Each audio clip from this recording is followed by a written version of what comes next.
얼마 전에 세상을 떠난 그 괴짜 소설가 이회수라는 사람이 있습니다. 나중에는 소설을 쓰기보다는 SNS 활동으로 굉장히 유명한 분이기도 하죠. 이분의 소설 가운데 칼이라고 하는 내용의 소설이 있습니다. 이 주인공은 어릴 때부터 내성적이고 사람 앞에 나서지도 못하고 소위 왕따를 당하는 겁쟁이로 살아가면서 그 자신의 이 컴플렉스를 극복하기 위해서 늘 가슴에 칼을 품고 다니죠. 이 칼을 가슴에 품고 있으면 마음이 든든합니다. 그런데 이것이 점점 시간이 갈수록 그 칼에 대한 집착이 심해져서 이 칼 때문에 살인 누명도 쓰고 감옥도 가고 하는데도 불구하고 이 칼에 대한 집착이 점점 심해져 갑니다. 그래서 나중에는 아예 직장도 다 포기하고 대장간을 만들어서 이 세상에 악을 일거에 제거하고 선을 구현해 줄 수 있는 신비한 명검에 대한 소망을 가지고 그 명검을 만들기 위해서 자신의 인생을 다 바칩니다. 재산을 다 정리하고 그 온갖 자신의 온 심혈을 다 기울여서 명검, 세상의 악을 제거할 수 있는 그 신비한 신검을 만들기 위해서 사력을 다하죠. 그래서 결국 각고의 노력 끝에 그 신검을 만듭니다. 문제는 이 신검이 위력을 발휘하기 위해서는 그 칼에다가 피를 먹여야 하는데 사람의 피를 먹여야 될 건 죽여야 되죠. 누구를 죽일 수 없으니까 그 검의 위력을 발휘하는 피를 먹이기 위해서 자신이 그 칼로 목숨을 끊습니다. 그것으로 그 소설의 끝을 맺죠. 이런 그 신비한 명검, 신검에 관한 이러한 그 이야기, 스토리, 이러한 테마는 특히 동양 쪽, 일본이나 중국 같은 동양 쪽에서는 늘 사용되는 아주 중요한 소재거리이기도 하죠. 그 신비한 명검을 만들기 위해서 생명을 바치는 그 장인들의 이야기, 그 다음에 어떤 전설로 내려오는 그 신비한 신검을 얻기 위해서 싸움을 하는 그 무사들의 이야기. 그래서 그 신비한 검을 한번 휘두르기만 하면 산천초목이 흔들리고 악들이 일거에 제거가 되어지고 적들이 일거에 제거가 되며 나라를 무너뜨리기도 하고 이러한 종류의 내용들, 좀 황당한 이야기들이지만 그런 종류의 내용들은 항상 우리의 그 마음에 쾌감을 주고 이러한 그 내용의 스토리들, 영화들, 소설들은 늘 끊임없이 재현되어지고 반복되어집니다. 무협지들 이야기는 대부분 다 그런 이야기거든요. 그런데 이러한 그 신비한 명검이 한번 휘두르기만 하면 세상이 요동치는 그런 신비한 명검이 실제로 존재한다고 하면 그 신비한 신검을 얻기 위해서 자신 인생을 바칠만 하죠. 소설 속에서나 등장하는 이러한 신비한 신검이 실제로 존재한다면, 우리 가까이에 있다면 어떻게 하겠는가? 어떻게 하겠으면 찾아야지. 성경은 말하기를 그러한 신검에 대해서 우리에게 말씀해 주고 있으시죠. 우리의 가슴을 뛰게 하는 진짜로 세상에 강력한 영향을 미칠 수 있는 신검이 바로 우리 곁에 있다라고 말합니다. 이 신검은 인간이 만든 검이 아니라 하나님께서 친히 만드신 검이죠. 산천초목을 떨게 하는 정도의 위력이 아니라 산천초목을 만들기도 하고 산천초목을 멸하기도 하는 검입니다. 굉장한 위력을 갖고 있어요. 이 신검을 휘두르기만 하면 어둠 가운데 빛이 생기고 하늘과 땅이 생겨나고 해와 달과 별들이 생기고 모든 물들이 한데 모여서 바다를 이루기도 하고 죽은 자가 살아나기도 하고 병든 자가 치료받기도 하고 인간을 괴롭히는 악령을 일순간에 제거하기도 하는 이 신비한 명검, 이 신비한 신검이 우리한테 있다니까요. 성경은 그것을 우리에게 말해주고 있습니다. 이 신비한 신검의 이름이 있습니다. 삼국지의 관우의 칼을 청령언월도라고 부릅니다. 칼의 이름이죠. 하나님께서 만드신 이 신비한 명검, 신비한 신검의 이름을 오늘 본문 말씀에서 뭐라고 말씀하느냐? 하나님의 말씀이다라는 표현을 씁니다. 하나님의 말씀. 이 하나님의 말씀은 살았고 운동력이 있어서 좌우에 날선 어떤 검보다도 예리하다라고 성경이 증언을 하고 있죠. 이 하나님의 말씀이라고 하는 신검은 어떤 신비한 장소나 남들이 찾지 못한 어떤 동굴이나 은밀한 장소에 숨겨져 있는 것이 아니라 우리가 손만 뻗치면 찾을 수 있는 우리의 가까운 곳에 이 하나님의 말씀이 존재하고 있다라고 하는 것입니다. 그 신검의 위력으로 아직도 우주 만물이 다스려지고 있고 지금도 별들이 생성되고 있으며 이 신비한 신검의 영향으로 물들은 한 곳으로 모이고 있고 새로운 생명이 태동하고 있으며 악령들이 제어받고 있는 것이죠. 이것이 성경에서 말하는 하나님의 신검, 말씀이다라고 우리에게 가르쳐주고 있습니다. 과학의 열역학 제2법칙이라는 것이 있죠. 엔트로피의 법칙이라고 하는 것인데 이것은 모든 만물은 시간이 지남에 따라서 시간의 흐름에 따라서 질서에서 무질서 방향으로 흐르고 완성에서 해체로 간다라는 것, 완성에서 파괴로 진행이 된다라는 그러한 법칙입니다. 어떤 물질이든지 방치된 채로 시간이 흐르면 해체의 과정이 진행되어지죠. 해체의 과정. 우리는 자연 속에서 봄만 되면 늘 새로운 생명이 태동되어지는 것을 보니까 이 자연 만물이 세상에 생명을 만들고 있다라고 착각을 하지만 자연이라고 하는 것은 그냥 방치하면 부패하고 해체하는 것까지가 자연의 역할입니다. 그런 것 자연 속에서 생명이 태동하는 것은 그 무엇인가 새로운 에너지가 공급되어야만 새로운 생명이 태동된다라고 하는 것이죠. 그러니까 우리가 시골에 그 빈집들이 있지 않습니까? 그 빈집이 3, 4년 동안만 아무도 살지 않고 그 빈집으로 방치되어지면 3, 4년만 되면 완전히 폐허가 돼버리지 않습니까? 거의 무너지기 시점까지 가지 않습니까? 그런데 거기에 사람이 살기만 하면 10년이 지나도 집이 멀쩡합니다. 왜냐하면 그 사람을 통해서 새로운 에너지가 계속 공급되기 때문이거든요. 담이 무너지면 담을 세우고 지붕이 새면 기와를 옮기면서 새로운 생명이 계속 공급되어지기 때문에 그 집이 유지되어지는 것처럼 이 자연은 파괴하고 해체하고 부패시키는 것이 자연의 역할인데 그 부패하고 해체된 그 속에서 누군가가 새로운 에너지를 부여함으로 새로운 생명이 태동하는 것이죠. 사도 바울이 이러한 자연을 바라보면서 우리 인간의 몸의 부활을 얘기하면서 그 비유를 듭니다. 모든 씨앗이 땅에서 죽어야만 새로운 생명이 태동한다. 그런데 자연은 그 씨를 죽이고 부패시킨다. 그 부패시키는 그 속에 하나님께서 하나님의 뜻대로 형체를 주시기 때문에 그 형체가 땅에서 솟아나와 씨앗이 싹을 틔고 열매를 맺는다라고 말하는 거죠. 새로운 생명을 부어주시는 그 하나님의 에너지, 그것을 성경은 뭐라고 말씀하고 있느냐? 그것이 바로 하나님의 말씀이다라고 하는 것이죠. 하나님께서 이 부패하고 썩어진 세상에 하나님께서 아직도 자신의 말씀을 통하여 왕성한 활동을 하고 계시는데 그 말씀을 통해서 지금도 새로운 생명을 태동시킨다는 것이죠. 그러면 하나님의 말씀이 온 세상에 충만하다고 말씀하는 것이고 모든 만물이 하나님의 말씀 앞에 드러난다라고 성경이 증언하는 것 아니겠습니까?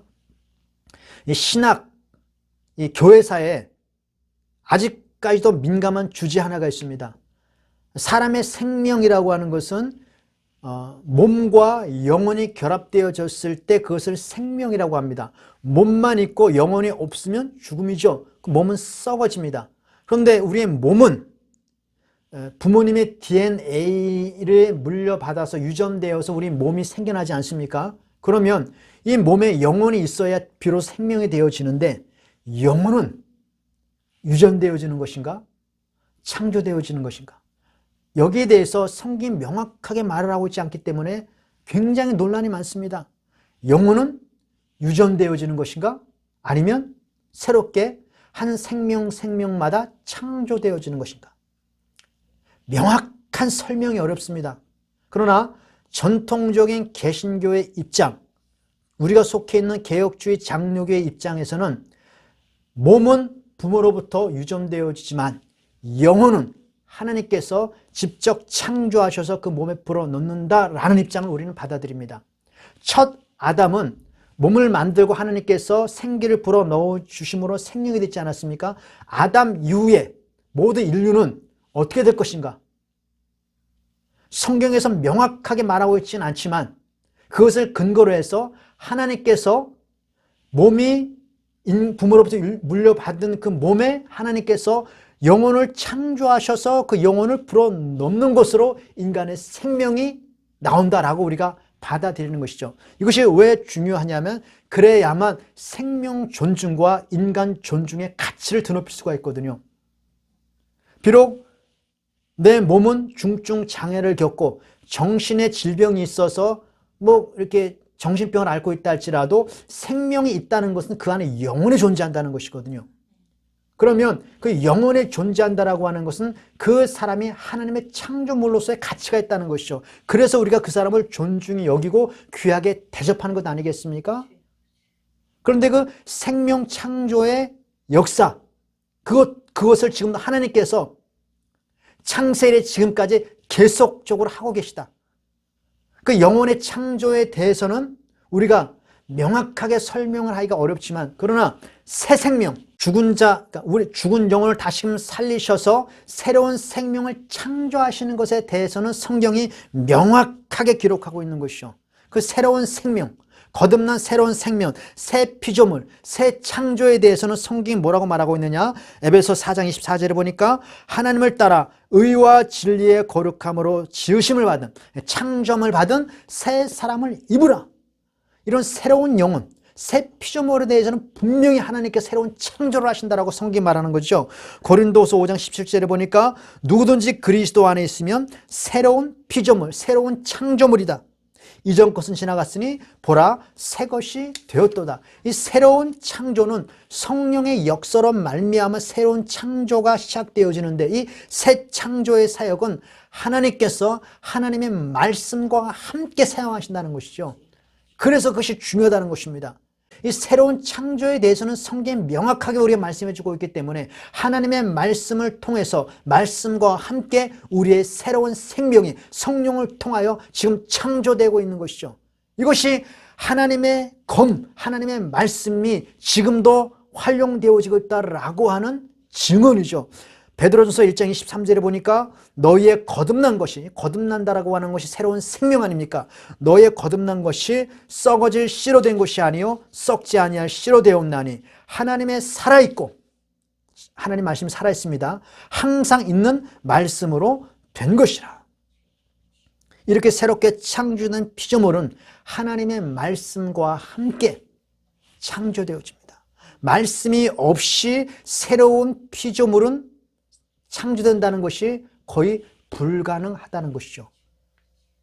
그 말씀이 지금도 온 우주 가운데 역사하고 있고, 그 말씀이 지금도 역사하여 새로운 생명들, 새 생명들, 거듭난 생명들이 지금도 태어나고 있는 것이죠. 이게 얼마나 놀라운 하나님의 역사입니까? 이 새롭게 창조된 새 피조물, 새 생명은 하나님의 말씀으로 말미암아 성령의 역사를 통해서 지음받았기 때문에 이 새로운 생명의 특징은 하나님의 말씀을 계속적으로 공급받아야만 합니다.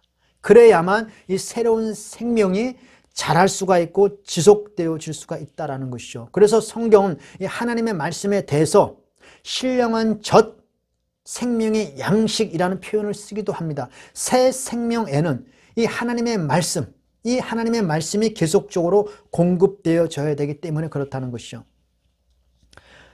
말씀으로 지음을 받은 이 새 피조물은 하나님의 말씀으로 공급받지 않으면 성장하기가 어렵습니다. 우리가 아이가 태어나면 얼마나 이쁩니까? 갓난아기들이 얼마나 이쁩니까? 이 갓난아이가 10년이 지나고 20년이 지나고 30년이 지나도 그 수준에서 벗어나지 못한다라고 하면 세상은 이 아이에게 발달 장애라고 하는 진단을 내립니다. 그리스도인이 새로운 생명으로 태어나서 성장하지 않는다라고 한다면 심각한 문제가 있다는 것이죠. 그 새로운 생명의 성장에는 반드시 생명의 양식인 하나님의 말씀이 공급되어져야 합니다. 왜냐하면 우리가 지음 받을 때에 말씀과 함께 지음을 받았기 때문에 그렇다는 것이죠. 육체의 생명이 영양분을 공급받지 않으면 육체의 생명이 유지가 될 수 없는 것처럼 우리 영의 생명, 새로운 생명도 하나님의 말씀, 영의 양식이 공급되지 않으면 지탱할 수가 어렵다라고 하는 거죠. 그러면 내가 지금 아직까지도 어린아이인가? 발달이 지금 어느 정도의 수준에 머물러 있는가를 진단할 수 있는 가장 기초적인 수준. 우리가 이 갓난 아이를 그 수준을 어디서부터 진단할 수가 있냐면 부모가요, 아이를 키우면서 그나마 좀 숨을 쉴 수 있는 그 구간이 어디냐? 아이가 이제 스스로 음식을 찾아 먹을 수가 있으면 그 부모가 이제 한숨을 돌립니다. 아유, 그냥 죽지는 않겠구나. 어디 가서 죽지는 않겠구나. 그렇죠? 배고픈 지가 찾아 먹으니까. 근데 아이가 스스로 음식을 찾아 먹을 수 없다면 공급하자마자 애가 죽는 거예요. 그래서 아이가 스스로 음식을 찾아 먹을 수 있으면 비로소 부모가 안심을 합니다. 우리 그리스도인 새 생명이 최소한 어느 정도까지는 가야 안심할 수가 있느냐? 스스로 양식을 찾아 먹을 수 있는 수준까지는 가야 된다는 것이죠. 스스로 하나님의 말씀을 공급받고 하나님의 말씀에 대한 사모함이 있어서 스스로 양식을 공급받을 수 있을 정도까지 가야 이 사람이 그래도 성장하고 있구나라는 것을 알 수가 있다라고 하는 거죠. 한 10년 전반에도 우리 그 아내가 어딜 나가면 라면을 끓여 먹던가 올 때까지 쫄쫄 굶었습니다. 왜냐하면 뭘 하나 만들어 먹으려고 해도 막막해요. 미역국 하나 끓여 먹으려도 막막하니까 올 때까지 기다리거든요. 근데 지금은 유튜브 채널을 통해서 요리 채널이 수백 개가 넘습니다. 뭐 콩나물 무침서부터 김치 담그는 법, 뭐 동치미 담그는 법까지 뭐 종류도 엄청나게 많습니다. 그래서 없어도 그것만 보고 있으면 얼마든지 음식을 만들 수가 있습니다. 지금 음식을 내가 더 잘해요. 지금은. 음식을 스스로 찾아 먹을 수 있어야 합니다. 예전에 100년 전까지만 해도 목사가 없으면, 정보가 없기 때문에 목사가 없으면 일반 성도들이 말씀을 공급받기가 참으로 어려웠습니다. 목사를 의존할 수밖에 없었어요. 지금은 여러분의 손안에 있는 스마트폰에 신학교 수십 개가 들어가 있습니다. 내가 노력만 하자면 얼마든지 스스로 음식을 찾아 먹을 수가 있는 것이죠. 제가 그 신학교 들어가기 전에 신학교 들어가면 엄청난 신학적 지식을 배울 줄 알았습니다. 엄청난 신학적 지식을 배울 줄 알았는데 신학교 들어가면 그 신학교 교수들의 역할이 뭐냐면 엄청난 지식을 가르쳐주는 것이 아니라 일종의 가이드 역할을 해줘요. 그래서 너희가 주석을 읽을 때 이런 주석을 읽어야 하고 이런 주석은 피해야 한다라고 하는, 그러니까 불량식품과 좋은 식품과 영양이 충만한 것과 별 영양가치가 없는 것들을 구분해주는 역할을 하죠. 그것이 굉장히 중요합니다. 그래서 그 보고 요리사들이 보고를 요리할 때 보고 요 부분은 맛이 있고 요 부분은 독이 있고 요 부분에는 굉장히 위험하고 뭐 그런 것처럼 이렇게 저렇게 가이드 역할을 해주죠. 그리고 결국 먹는 것은 누가 해야 되느냐? 본인이 하는 겁니다. 본인이 하지 않으면 누가 떠먹여주지 않습니다. 우리 그리스도인들에게 있어서 새로운 생명을 얻은 사람은 초창기에는 누가 밥을 떠먹여줘야 하지만 잘하면 스스로 음식을 찾아 먹어야 하는 것이죠. 말씀을 읽고 연구하고 은혜를 사모해서 찾아야 합니다. 그러지 않으면 우리의 영혼이 발달 장애를 겪을 수밖에 없는 것이죠. 사도행전 17장에 보면 사도 바울이 데살로니가서 전도하다가 핍박 때문에 베레아라고 하는 지역으로 피해갔습니다. 거기서 이 사도 바울이 엄청나게 감동을 받습니다. 감동을 받으면 이렇게 말을 합니다.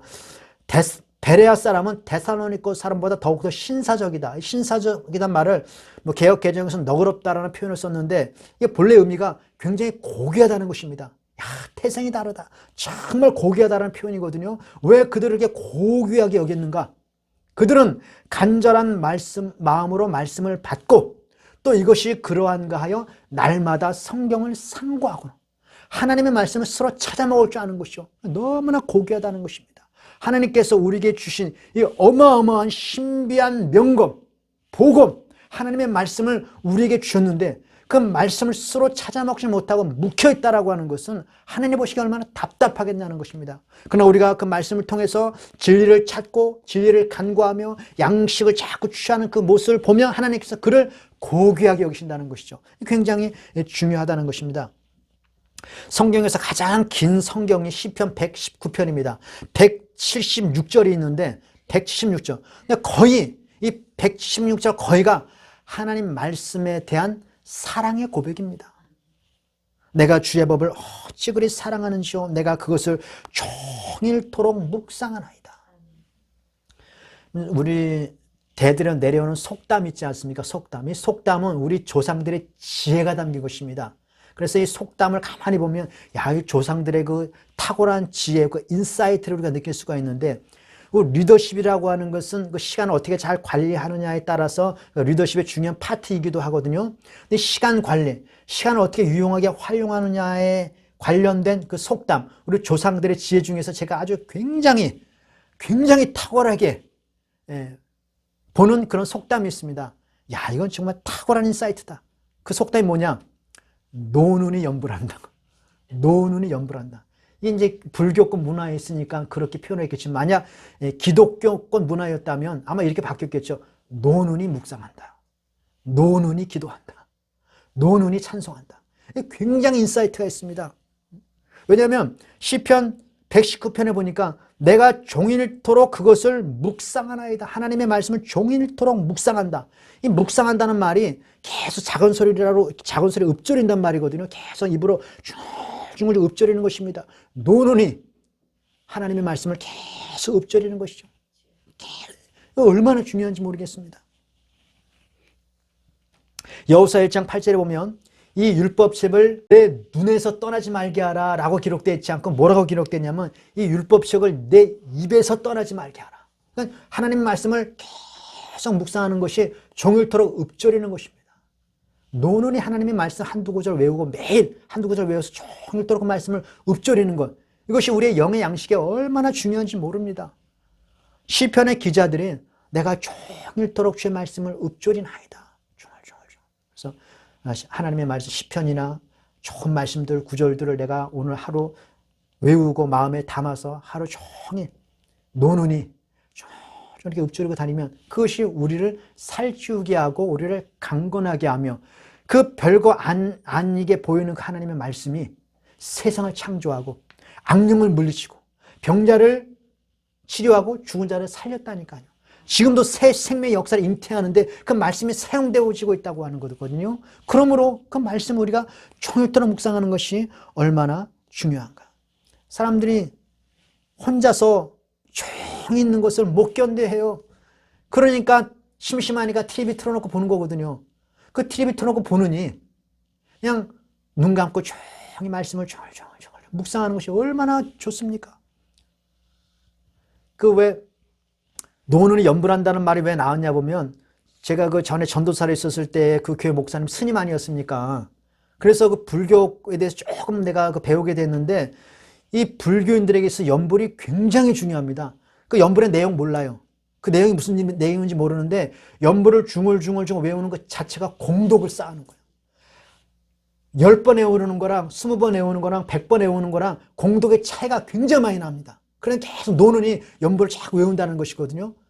아니, 뜻도 모르는 연불을 외우는 것도 자신을 공덕을 쌓는다고 생각하는데 살아있는 하나님의 말씀, 생명을 공급해주는 말씀, 영의 몸을 살주는 말씀을 계속적으로 묵상하는 것이 얼마나 위대합니까? 얼마나 유익합니까? 꼭 강조해야 알아듣겠냔 말이죠. 그러므로 오늘부터 결단하십시오. 노눈이 성경을 내가 암송한다. 읊조린다. 묵상한다. 늘 생각하면서 중얼중얼 하나님 말씀을 생각하는 것입니다. 이것이 우리를 살찌우게 한다라고 하는 것이죠. 성경은 여기서 한 걸음 더 나아갑니다.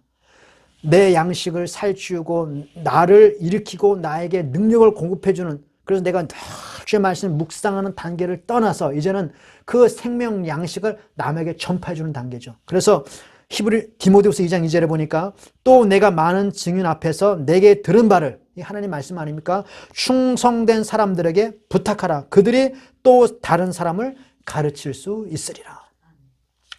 내가 묵상한 이 말씀들이 이제 내 입을 떠나서 다른 사람들의 영향을 끼치는 때까지 나가는 것이죠.